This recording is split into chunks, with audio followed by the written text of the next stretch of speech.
Bon dia. Avui els narraré un diari d'un dia a la platja. En primer lloc, per anar a la platja havia de recollir l'equipament adequat. Per això, per la qual cosa vaig haver d'anar a comprar unes quantes coses. Per exemple, una pala per a l'arena. Un cop a la platja decidí fer un castell de sorra, el qual pogués sobreviure més d'un dia a la platja. I aquest repte va ser la meva inspiració per tot el dia en la platja. Va ser una inspiració també per a un gran projecte de construcció. En primer lloc, el castell havia d'haver estat situat més lluny del límit de la marea, ja que per la nit la marea es torna molt més agressiva i pot pujar depenent del lloc on està la lluna en aquest moment. Per això era molt important tomar medides de hasta quan podia arribar la marea i no fer que la marea destruís el castell en uns minuts per la nit, ja que si no, no hi hauria molt futur per al meu castell. A més, quan passés, el vent no podia ser un altre problema, perquè l'arena és molt fàcil d'anar-se amb el vent i podria deixar-se portar fàcilment, per la qual cosa vaig afegir diversos materials com pedres naturals, ningú plàstic perquè el plàstic danya el medi ambient i després hauria que recollir tots els trossos que hubieran saltat del castell i a més les pedres hi havia de diversos tipus. Hi havia pedres més grans, més xicotetes, però totes eren importants per al projecte final, ja que cadascuna de les pedres podria ser utilitzada en una part diferent del castell. Per exemple, les pedres grans podrien ser més de l'exterior i les xicotetes de l'interior per a fer l'estructura molt més sostenible. I així vaig decidir afegir diversos materials que gararen a l'estructura. D'aquesta manera seria més factible que sobrevisquera. Després de recollir tots els materials, vaig començar amb la construcció. En primer lloc vaig fer un perímetre amb pedres perquè si arribava una mica d'aigua s'aturés i no avançara prou. Després vaig fer una pasta bastant compacta amb sorra i aigua per finalment reforçar l'estructura amb pedres. El resultat no era molt bonic, però esperava que fos funcional. Ja havia passat molt temps a la platja, així que vaig decidir anar-me'n a casa. Una vegada en casa vaig veure que el temps no era molt indicat per a la meva missió, ja que aquesta nit hauria una tormenta molt gran i per això no podria el castell sobreviure. Vaig estar tota la nit pensant en maneres d'aconseguir el meu repte fins que finalment vaig pensar que si els castells d'arena haurien de sobreviure tots un dia, probablement la platja estaria saturada de moltes construccions i que era un procés natural que tenia que passar. Però això no va estar amb mi, perquè el meu repte seguia en peu. El castell d'arena estava situat prou lluny de la platja i la marea no hi va arribar fins a ell. Per això vaig pensar que el principal problema ara era el vent. Tal vez podria anar una altra vegada a la platja durant la nit per veure si la meva missió seguia en peu o si ja no havia ninguna esperança per a sobreviure d'aquell castell. Per això vaig anar a la 1 de la madrugada amb molts materials més per veure com estava el castell. El castell estava més o menys destrossat, però reparar-ho no seria una tarea molt difícil perquè havia deixat recursos bastant a prop del castell en qüestió. Per això vaig després collir tots els materials i fer un disseny més dinàmic per fer que el castell tuviera més possibilitats de sobreviure. al fins del dia ja havia estat moltes hores en la platja i era de nit, així que vaig decidir que el castell tindria que aguantar tots els inconvenients que havia tenit i a pesar d'estar mig construït després d'haver reparat el castell, semblava molt més fort que el primer que havia fet en una primera instància. Després d'anar a casa vaig tomar de cenar una pizza barbacoa que va estar molt bona perquè era del Telepizza i això va fer que les meves forces varen ser recobrades. I després d'això vaig pensar en que un altre dia podria fer alguna cosa parescuda però no el mateix repte. Si en canvi fallava el repte podria repetir-ho una altra vegada o a fer que en la seva contrapart durara més de 2 dies o inclús llegar a fer una base d'arena, però això ja seria un problema per al futur.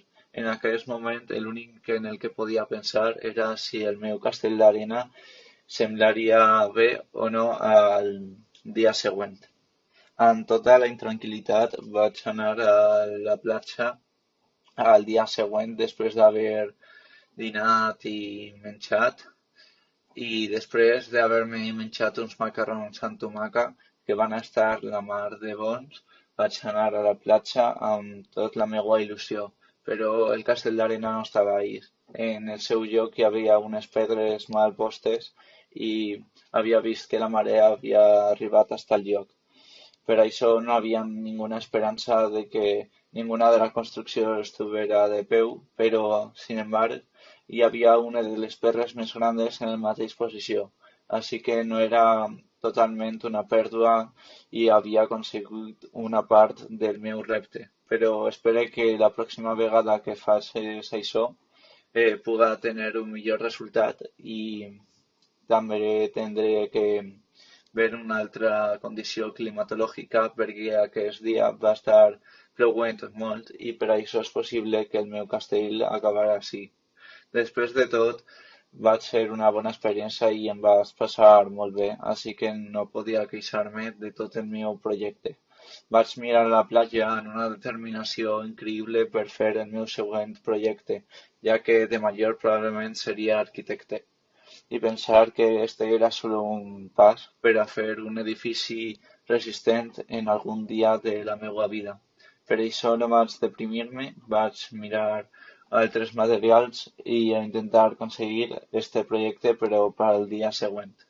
Esta vegada va sortir molt més efecte perquè el dia va ser soleat i després per la nit no va haver ni una neu. Per això vaig lograr el meu objectiu al dia següent. Moltes gràcies per haver estat també en aquest diari. Adeu. I així és el diari d'avui. Ara els deixo amb un altre diari. Ara vaig a narrar-vos un diari sobre un dia a la muntanya. Ahir, dia 25 de gener de 2020, vaig anar a la muntanya amb els meus amics. Va ser una experiència inolvidable. De fet, em va agradar molt, perquè era la primera vegada que tocava una muntanya i feia molt de temps que jo volia anar a una. Crec que aquest somni d'anar a una muntanya el tinc des de fa uns 3 o 4 anys, quan jo vaig veure un documental sobre com els animals de la muntanya s'adaptaven al seu medi, com creixien i tot sobre aquella vida. Aquell documental em va sorprendre molt i em va donar moltes ganes d'anar a una muntanya, però no vaig tindre l'oportunitat. No la vaig tindre fins avui, que els meus amics em varen dir d'anar a la muntanya. No em coneixia molt l'idea perquè jo també tenia un poc de por dels animals que podria trobar-me o qualsevol cosa així, però eren més fortes les ganes que tenia d'anar que les ganes que tenia de no anar. Quan vam arribar era pel matí, més o menys a les 12:30 de la mañana. Quan vam arribar em va sorprendre la quantitat d'arbres que hi havia. Però també em va estranyar que no hi veia cap animal. Jo, l'única imatge que tenia al meu cap sobre una muntanya era una muntanya plena d'arbres, amb uns boscos gegants i, sobretot, amb molta fauna. Però, en el primer moment en el qual vaig pisar la muntanya per primera vegada a la meva vida, sí que vaig trobar boscos, no tan abundants com teníem en el cap, però no hi vaig trobar cap animal. De primer moment vaig pensar que al llarg del dia hi anava a trobar més animals, però no va ser així del tot. Va avançar el dia i, més o menys, a les 2 del migdia vam empezar a menjar uns entrepans que ens van preparar cadascun per la nostra compte a la nostra casa. Vàrem estar menjant uns 30 minuts i en aquell moment sí que vaig observar molts pardals, però això podia veure-lo en el meu poble. Em va sorprendre com, a vegada que avançava el dia, a soles hi podia escoltar pardals i pardals, però no hi podia veure cap culebra, cap conill o qualsevol cosa pareguda. Malgrat això, el vaig passar molt bé amb els meus amics perquè vàrem anar per la muntanya, caminant, fent rutes, etc. Degut a que un d'ells li agradava molt la muntanya i passejava per ahí quasi tots els caps de setmana amb la seva família. La ruta va ser un poc esgotadora, sobretot quan pujaves, i no sé si era peor pujar o baixar, ja que quan baixaves era amb tanta inclinació que pareixia que t'anares a caure. Això va ser una cosa que al principi em donava un poc de por, per la sensació que tenies quan baixaves, però al llarg del dia em vaig anar acostumbrant i vaig deixar de tindre tant de por. Més o menys a les 4 de la vesprada, quan ja teníem quasi el sol al nostre cap, vàrem arribar al cim de la muntanya. Aquell moment era molt esgotador, perquè havíem estat caminant més o menys 2 hores seguides. A més, a aquesta hora hi feia molt de calor, perquè, com he dit abans, el sol quasi el teníem als nostres caps. En aquell moment, quan anàvem caminant pel cim de la muntanya, vaig observar a lo llunyà uns conills, però va ser tan llunyà que quasi no podia diferenciar-los de qualsevol roca o qualsevol altra cosa. I ja a les 5 de la vesprada va ser quan cadascun ens vàrem tornar a la nostra casa. Va ser un dia molt agradable perquè vaig complir un dels meus somnis, que era anar a la muntanya.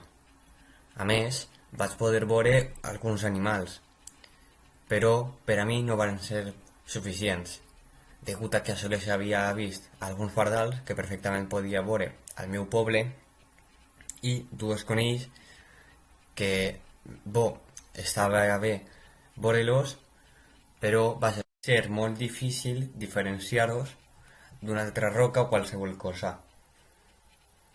En aquell moment vaig estar feliç per haver estat una vesprada amb els meus amics i tot bé, però també un poc decepcionat.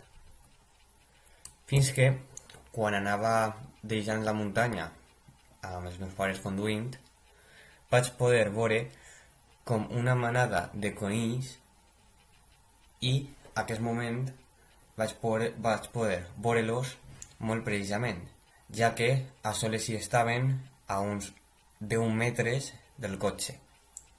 Eren uns 5 conills, i per a mi, aquell moment, va ser molt inspirant,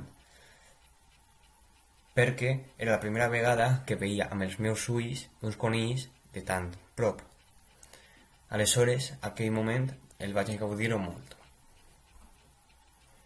I fins aquí aquesta narració sobre un dia a la muntanya. Espero que us hagi agradat i prompte ens volverem a veure. Adeu!